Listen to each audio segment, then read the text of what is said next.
From the University of Leicester in the United Kingdom, this is Glenn Fulshire with another issue of Language Testing Bytes. In issue 29.3 of the journal, we publish a paper on classroom-based assessment by Kathryn Hill and Tim McNamara. The research described in the paper is based on Kathryn Hill's PhD research.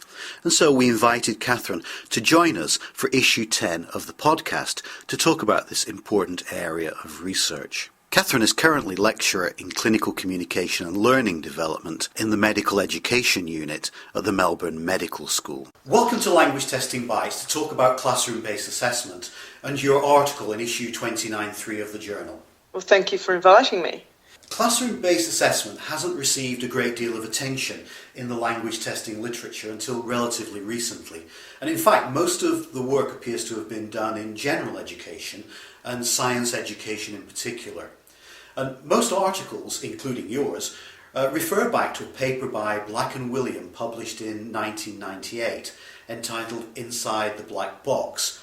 And perhaps we could start off by asking you to tell us why this paper is now viewed as so important and what trends in research and language assessment it kick-started. Yeah, sure. Well, basically what they said in that article was that government policy and initiatives up until that point had been really focused on inputs and outputs in the classroom without really looking at what teachers were actually doing to try and achieve those outcomes. So what they argued for more attention to that, and in particular they argued for a greater focus and use of formative assessment. And in another paper, which they drew on in the article Inside the Black Box, they conducted an extensive literature review, like a meta-review. And what that demonstrated is that formative assessment could really improve learning outcomes. And so they were arguing that that's what policy and initiatives and research really needed to start focusing on more. So in terms of the trends, there has since that time been a much greater emphasis on looking at classroom-based assessment and how teachers actually do assessment, in particular formative assessment. So there's been all sorts of things, like people have been looking, for instance, at the relationship between formative and summative assessment, looking at criteria that teachers actually use, which are not necessarily consistent with the official criteria, and also looking at things like the influence of external assessment and reporting regimes on what teachers do in the classroom in terms of assessment. In your explanation there, you refer to the development of formative assessment practices in addition to summative forms of assessment. Can you briefly explain each of these and comment on their role in classroom-based assessment? Yeah, sure. Well, basically, summative assessment is what we traditionally think of as assessment, in the form of tests, for example. And their main purpose is really to report on student progress, say to parents or to an outside authority which has an accountability function, or to certify learners that as having accomplished satisfactorily finished a course of study or a unit of study or something like that.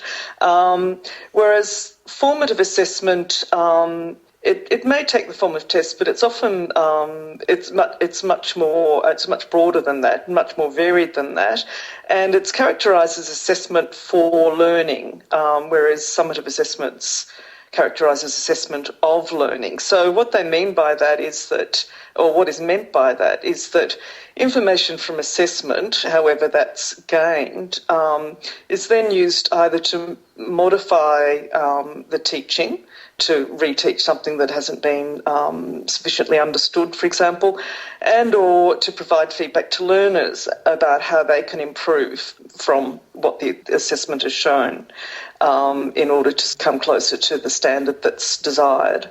And the other thing about formative assessment is, whilst it's often still conducted by the teacher, in contrast to summative assessment, there's usually, there's more opportunity for learners to be involved in that process as well, either in self or peer assessment, but also even in negotiating the sort of criteria or the sort of tasks that they will be doing to demonstrate their learning. So what that's all based on is that the idea that all students can improve, and it's really important that they're actively involved in their own learning. Thanks. Perhaps we can now turn to your paper and talk more directly about that. In your approach, you have three parameters: evidence, interpretation and use. Taking each one in turn, can you tell us what each parameter is and what significance it has for describing and studying classroom-based assessment? Well, what I found when I started looking at the literature is that evidence and interpretation and use of the three sort of criterial parameters or dimensions of assessment. So assessment involves collection of evidence, interpretation of that evidence and use of it. But what I found is that how, in the literature, how each dimension is understood is there's a lot of diversity there. So, for example, when we look at evidence, if you look at, well, you look at what's assessed, but also if you look at how evidence is collected, some researchers see it as something that's planned, whereas others say it could be planned or incidental, or it might be something that's overt and highly visible. The learners know they're being assessed. Or it could just be embedded in everyday teaching. So that goes to sort of how it's collected. And then another important factor that came out in the literature is exactly who is being assessed, who's the target of assessment. And Torrance and Pryor, for example, concluded that it's in classroom-based assessment, it's more often assessment happening at the group level rather than individual students. So it's important to be looking at that as well. And finally, there's the question that I mentioned before about who's involved in the assessment. Is it just the teachers, or are students actually involved in collecting evidence as well? And then the next dimension or parameter is interpretation. And there's two things here. There's differences in views about what level of attention the assessor, teacher or learner needs, let's say teacher. For example, in Tim McNamara's definition, 2001, he says that it needs to be sustained attention, whereas other researchers would say that may actually be fleeting and sort of on the run. And then, again, to do with interpretation, in terms of applying criteria to interpret the evidence, these criteria might be explicit or they might actually be unconscious in terms of what criteria are being applied to interpret what performance or whatever it is that's being assessed. And finally, in terms of the use, there's quite a range of purposes in the literature for assessment. So as we've mentioned before, it could be reporting or certification. It could be used to plan or modify teaching, as in the sort of more formative purposes. But other researchers have talked about the management role of assessment.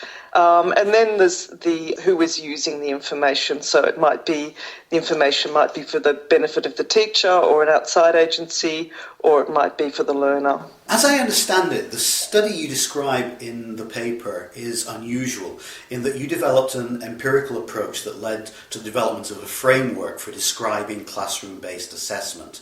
Now, of course, our readers can download the study for themselves, and we hope they will, but perhaps here you can briefly summarise the study and its main outcomes for us. Okay. Well, at the outset, I need to say that what's presented in the article is actually part of a larger study, which is actually my PhD dissertation. So I might need to sort of distinguish as I go along here. But basically what that was a detailed ethnographic study of 2 Australian classrooms, school classrooms. And the students were aged 13 to about 11 to 13, and they were studying Indonesian as a foreign language, which is quite commonly taught in Australia. It might sound odd to people overseas. But so what I did is I looked at 2 successive levels of schooling. Year 6, which is the last year of primary school in Victoria, where I live, and then Year 7, which is the first year of high school. And I did this because one of the things that I was interested in the larger study was the issue of continuity and transition. So I looked at those consecutive year levels. So it was an ethnographic study. So I used participant observation and field notes. And I also collected audio recordings. So there was about 80 hours all up of audio recordings. And these were of classroom interactions, so between students or groups of students and between the teacher and the class or students, individual students, and also interviews with teachers and students, focus groups of students. And then I also did a document analysis. So I looked at things like progress reports, the sorts of things that are sent to parents, worksheets, and those sorts of things. So in terms of one of the things, first of all, I need to say is that something that came up very early in the piece was how to capture or how to even record or think about the more intuitive forms of assessment that are taking place in the classroom. And this was a particular issue in the sixth classroom because the teacher there didn't really do all the assessment was embedded, and it was very hard to sort of see when assessment was happening. And I talked to the teacher about this, and she sort of said, "Well, it's all like you've got antennae sticking out of your ears, and it all comes in, and you're constantly processing it." So I sort of then thought, well, how am I going to record this? And so what I did was came up with the idea of the assessment opportunity. And the way I described this is I looked at the affordances or the evidence that was available in the classroom that might be used for assessment in the recognition of the possibility that incidental assessment or intuitive forms of assessment are constantly taking place. So a simple example is an activity where the teacher asks students to read aloud in turn, and although it might not be a planned assessment opportunity, it affords the teacher an opportunity to either consciously or unconsciously assess that individual's reading and pronunciation skills.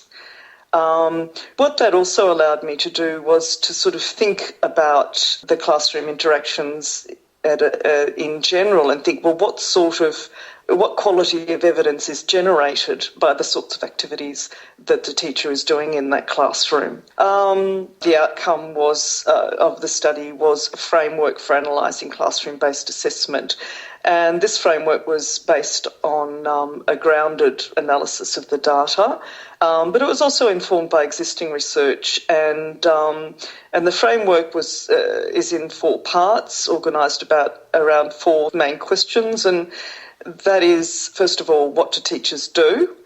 And then secondly, what do they look for? And then thirdly, what theories or standards they use when they think about assessment. And finally, looking at what the learner understanding of assessment was. And then, of course, in the larger study, that framework was actually then used to analyse the data from the respective classrooms in order to compare the classrooms and draw more general conclusions about the meaning of assessment practices in those contexts. And in the paper, you discovered that there were 4 key processes in classroom-based assessment. That there was planning, framing, conducting and using assessments.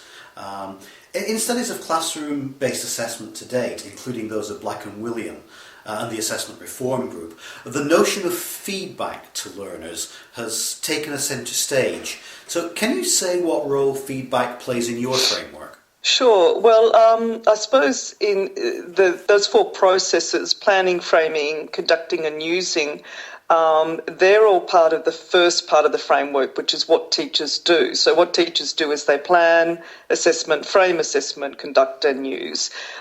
So in terms of using feedback, that relates to, I talk about the type of feedback that is provided to learners. So I distinguish a number of different types. And so the first type, and this is sort of documented in the literature as well, but the first type I call person referenced, and that sort of feedback is really focused on the ego, on a fixed trait of the student, if you like. So, for example, it's like, you're very smart, that was very good, but it doesn't really tell them anything about the performance. And there is research to suggest that that actually has a negative impact on student motivation. It makes them more likely to compare, to be motivated by doing better than other people rather than improving their own learning. So that was the first type, person referenced. And the other type of feedback I've characterised as task referenced. And in this type of feedback, there's much greater focus on the performance or on what the learner has done. And again, this can be broken down into a number of different categories. So I've called them confirmatory, which is just like, yes, that was right, or tick. Explanatory, which is where the teacher might actually tell the student what they did well. And then corrective goes a bit further and actually tells the student the difference between what they did and what was expected in terms of what the level they're supposed to get to and basically how they might get to that level. So, and the corrective feedback itself varies in terms of degrees of explicitness, and I considered this by using Fredge's and Lantoff's regulatory scale, but I won't go into that right now. Feedback actually comes up in other parts of the framework. In the second part, which is what do teachers look for, I looked at the content of feedback to look for criteria, for example. And in the last part, the fourth part, it looks at learner understandings of feedback. So feedback comes up quite a bit in the framework. Are there any other components of your framework that are novel and from which you think teachers can directly benefit when thinking about their own assessment practices? As I mentioned before, the framework does build on earlier models, but I think it extends them in a number of ways and it addresses a number of gaps, or how could I say, different frameworks have looked at different things. I guess this is sort of a comprehensive framework, and the sorts of things that might not necessarily be in other frameworks are things like looking at the values and beliefs informing observed assessment practices and a specific focus on learners and their understanding of assessment. The other aspect of the paper that might be novel is that the definition of classroom-based assessment that was adopted, which as I didn't really explain before, but what I did was adopted the broadest possible definition of a classroom-based assessment, which took in all the diversity that was represented in the literature, and this was because I wanted to include the most diverse range of data possible, given that was the graphic approach that I used. And also the notion of the assessment opportunity, which, as I tried to explain before, looks at all the affordances offered in the classroom and therefore all the sorts of things that might provide evidence for the more intuitive forms of assessment. And finally, I guess, as you said at the beginning, most of the work to date has been done in general education and science education. And there's also more recently been quite a bit of work done on English as an additional language.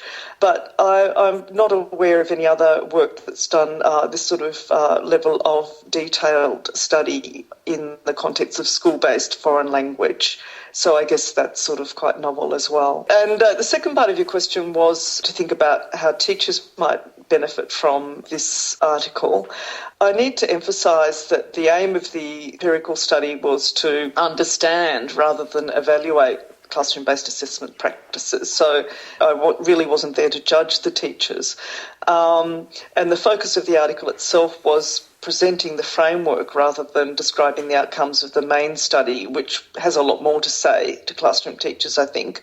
However, the framework as presented in the article may certainly be useful for teachers to help them think about their own assessment practices, and there's certainly plenty of literature out there, plenty of evidence on how different assessment practices impact on learning.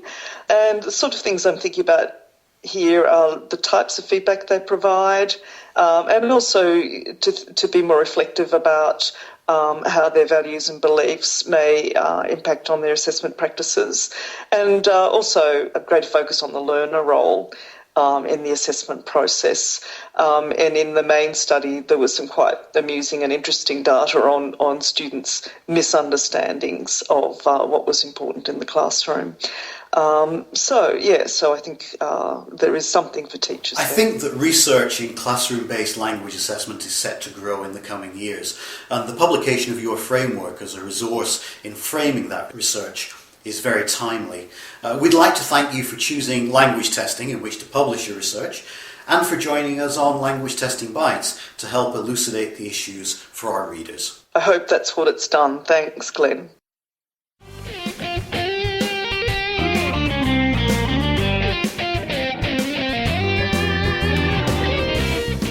Thank you for listening to this issue of Language Testing Bytes. Language Testing Bytes is a production of the journal Language Testing from Sage Publications. You can subscribe to Language Testing Bytes through iTunes, or you can download future issues from ltj.sagepub.com or from languagetesting.info. So, until next time, we hope you enjoy the current issue of Language Testing.